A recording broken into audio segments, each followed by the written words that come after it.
Hi అండి అందరికీ. ఆనందాలకు, సంతోషాలకు నిలయమైన లక్ష్మీ నిలయం ఛానల్‌కు స్వాగతం, సుస్వాగతం. ముందుగా అందరికీ లక్ష్మీ నృసింహ జయంతి శుభాకాంక్షలు. మీరు చూస్తున్నారు కదండీ! ఇది తులసి గోళం అనమాట. ఎప్పటినుంచో పాద్దాం అనుకుంటున్నాను.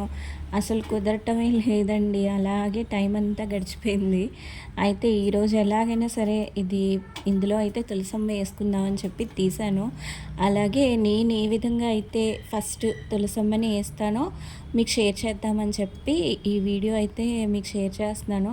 ఫస్ట్ అయితే నేను పసుపు, కుంకుమ, తర్వాత కొన్ని అక్షింతలు వేసి ఫస్ట్ తులసి లక్ష్మీదేవి నమో నమః అనుకుంటూ నమస్కరిస్తాను. ఒక బొట్టు, అదే చందనం, పసుపు, కుంకుమతో బొట్టు పెట్టుకొని ఫస్ట్ నమస్కరించి ఆ తర్వాత నేను ఇలాగా మట్టి వేసుకుంటున్నాను అన్నమాట తులసమ్మని వేసుకోవడానికి.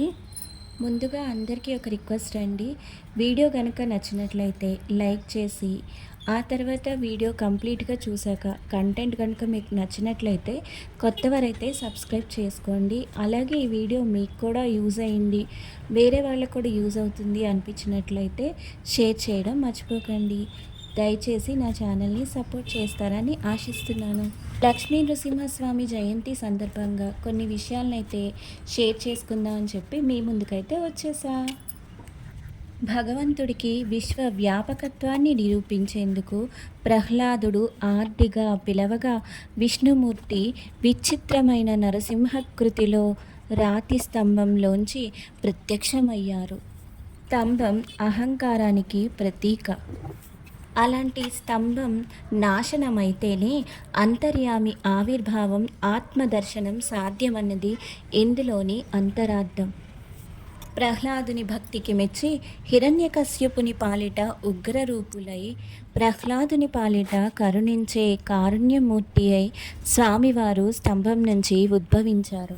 మరైతే ప్రహ్లాదుడు తండ్రి మాటను కాదన్నాడు. మరి ప్రహ్లాదుడు భక్తి తత్పరుడు కదండి. ప్రహ్లాదుడు తండ్రి మాటను కాదన్నా అతను దైవభక్తితో భక్తుడై ఎందరికో ఆదర్శమయ్యాడు. భక్తి రూపేణ ఆదర్శమయ్యారు. తండ్రి చెప్పిన మాటను వినలేదు కదా, తండ్రికి వ్యతిరేకించారు కదా. మీకు కూడా ఈ సందేహం వచ్చిందా అండి? వచ్చి ఉండే ఉంటుంది కదండి. మరైతే ఇప్పుడు ఆ సందేహాన్ని మనం ఇప్పుడు నివృత్తి చేసుకుందాం. తండ్రి హిరణ్యకశ్యపుడు రాక్షస ప్రవృత్తి కలిగినవాడు, కానీ ప్రహ్లాదుడు దైవభక్తి పరాయణుడు. స్వార్థంతో నిండిన హిరణ్యకశ్యపుడు కేవలం తన స్వార్థం కోసం మాత్రమే ఆలోచించాడు తప్ప భక్తి భావన ఏదీ లేదు. అంతేకాకుండా భక్తులను కూడా హింసించేవాడు. అంతేకాకుండా స్వయాన తన కుమారుడైన ప్రహ్లాదుని చంపడానికి కూడా వెనుకాడలేదు. మరి అటువంటి స్వార్థపరుడైన తండ్రిని ప్రహ్లాదుడు ఎదిరించాడా? లేదు కదండి. ప్రహ్లాదుని హిరణ్యకశ్యపుడు ఒక్క ప్రశ్న వేశాడు. ఏమనంటే, విద్యలన్నీ నేర్చుకున్నావా అంటే, విద్యలలో మర్మమెల్లా నేర్చుకుంటిని తండ్రి అని సమాధానం చెప్పి, అలాగే నారాయణుని గురించి చెప్పగానే హిరణ్యకశ్యపుడిలో స్వార్థం, రాక్షస ప్రవృత్తి నిద్రలేచింది.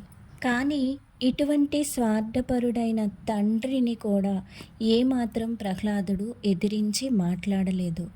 నేను ఇలా చెయ్యను అన్న మాట ఎక్కడా కూడా వినిపించదు. మీరు ఒక్కసారి ప్రహ్లాదుని గురించి, అంటే మనం ఒక్కసారి ప్రహ్లాదుని చరిత్రను గురించి ఒక్కసారి రివైండ్ చేసుకుంటే మనకి కనిపిస్తూ ఉంటాయి. మనం ఒకటి గమనించుకుందామా అండి. ఇక్కడ తండ్రి ఎన్నో విధాలుగా ప్రహ్లాదునికి మరణశిక్షలను విధించారు. అన్నింటినీ కూడా ఎదిరించారు. కేవలం నారాయణుని భక్తితో మాత్రమే ఆయన ఎదిరించారు తప్ప ఆ తండ్రి మాటను మాత్రం ఏమాత్రం ఎదిరించనే లేదు. అంటే మరి తండ్రి మాటను గౌరవించినట్లే కదండి. ఇక్కడ ఈ విషయాన్ని మనం గమనించుకుని మన పిల్లలకు చెప్పాలి.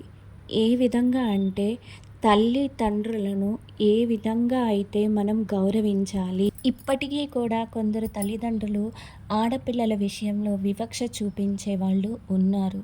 కానీ దాని గురించి మరో వీడియోలో మనం మాట్లాడుకుందామండి. అట్లాంటి స్వార్థం చూపించే వాళ్లకు ఏ విధమైన శిక్ష వేయాలో భగవంతునికి బాగా తెలుసు అని చెప్పడమే ఈ యొక్క నరసింహస్వామి యొక్క వృత్తాంతం అని నాకు అనిపిస్తూ ఉంటుంది. అలాగే ప్రహ్లాదుని యొక్క కథనం ప్రతి ఒక్కటి మనం బాగా గమనించి చూస్తే తల్లిదండ్రుల విషయంలో ఏమాత్రం ఆయన గౌరవించకుండా మాత్రం లేరు. కేవలం ఆయన ఒక్క వృత్తాంతాన్ని అంటే నారాయణుని గురించి భక్తితో ఆ భగవంతుడు ఏ విధంగా అయితే అన్నింటినీ సృష్టించాడు అన్నది మాత్రమే ఆయన తండ్రితో చెప్పారు తప్ప ఏమాత్రం కూడా ఆయనకిచ్చే ఏ ఒక్క శిక్ష నుంచి కూడా తప్పించుకోవడానికి తండ్రిని ఎదిరించలేదు. మీరు ప్రహ్లాదుని వృత్తాంతం ఒకసారి గమనించినట్లయితే ఆయన హిరణ్యకశ్యపుడు ప్రహ్లాదుని ప్రశ్నించినప్పుడు విద్యలు ఎంతవరకు నేర్చుకున్నావంటే చదువులలో మర్మమెల్లా నేర్చుకున్నాను అని చెప్పి ముందుగా ఏమేమి నేర్చుకున్నావో చెప్పు నాయన అంటే ముందుగా పితృదేవులకు ప్రణామములు అని చెప్పిన తరువాతనే ఏ విషయాన్నైనా ఆయన మొదలుపెట్టేవారు. హిందూ ధర్మం ప్రకారం ఎంత గొప్పగా చెప్పారంటే తల్లిదండ్రులను మాతృదేవోభవ పితృదేవోభవ అని గౌరవించి మనం సత్కరించాలి అని చెప్పారు. ఇందులో కూడా ఒక విషయ సూచన ఉంది. కానీ నిస్వార్థంతో ఉండే తల్లిదండ్రులకు అది తప్పకుండా చెందుతుంది. ఎవరైతే స్వార్థపరులై ఆలోచించి వారి కోసం మాత్రమే వారు ఎవరైతే ఉంటారో అలా స్వార్థంగా ఆలోచించే తల్లిదండ్రులకు మాత్రం ఇది వర్తించే విషయమైతే కాదు. అయితే నిస్వార్థంతో ఆలోచించి పిల్లల శ్రేయస్సు కోసం పిల్లల క్షేమం ఆలోచించి వారి యొక్క భవిష్యత్తు తరాలకు వాళ్ళు ఏ విధంగా అయితే ఉపయోగపడతారు, భవిష్యత్తులో వాళ్ళు ఏ విధంగా ఏ స్థాయికి వెళ్తే మంచిగా వాళ్ళు ఎదుగుతారు అని ఆలోచిస్తూ తపన పడే ప్రతి తల్లిదండ్రులకు ఇది ఖచ్చితంగా వర్తిస్తుంది. కానీ స్వార్థంతో ఆలోచించే ఏ తల్లిదండ్రులకు మాత్రం ఇది ఖచ్చితంగా వర్తించదు. అయితే ఇప్పటి రోజుల్లో ఎవ్వరూ కూడా స్వార్థంగా ఆలోచించే తల్లిదండ్రులు లేరనే నేను అంటాను. ఎందుకంటే ఇప్పుడు పిల్లల కోసం ఏం కావాలంటే అది వాళ్ళ శ్రేయస్సు కోసం ఆలోచిస్తున్నారు. వాళ్ళ భవిష్యత్తులో వాళ్ళు ఏ విధంగా ఎదుగుతారు అని ఆలోచించే తల్లిదండ్రులు మాత్రమే ఉన్నారు.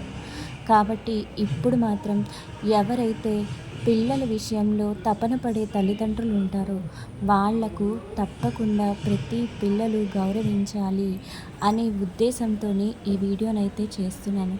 ఉంటానండి. మళ్ళీ మరో మంచి వీడియోలో కలుద్దాం.